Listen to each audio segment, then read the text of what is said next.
Chakib Afiani, bonjour. Bonjour. Vous êtes président du comité du secteur non marchand au Conseil supérieur de l'Ordre des experts comptables. C'est bien ça. Je vais vous poser une question vaste mais importante, qui est de savoir comment se porte le secteur non lucratif aujourd'hui. Alors, gérer l'observation que nous avons en tant que praticiens qui accompagnons les associations au jour le jour. On remarque une professionnalisation. C'est-à-dire que l'encadrement des associations est de plus en plus important. Le profil des bénévoles est également plus adapté aux associations. Et les associations sont aujourd'hui le réceptacle de volonté d'engagement civique. Et les bénévoles sont d'un niveau de plus en plus important. Et ce qui fait qu'en conclusion, on remarque quand même une amélioration du professionnalisme dans les associations. Voilà ce qu'on remarque, nous. C'est une bonne nouvelle. Quelles évolutions majeures prévoyez-vous pour les 5 années à venir?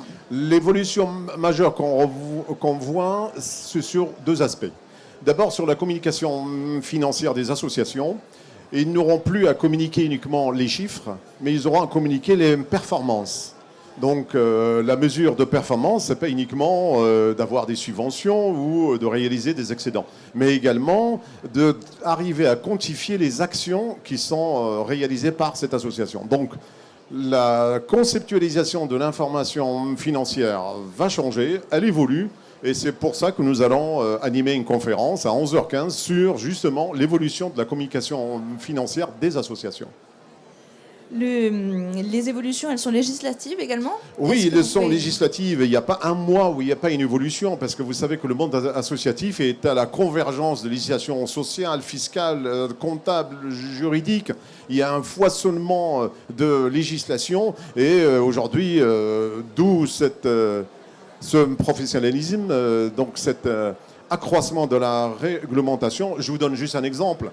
Récemment, l'administration fiscale a préciser les règles pour que les associations soient éligibles au mécénat, ce qui fait une bonne transition par rapport à l'intervention de Dominique Lemestre.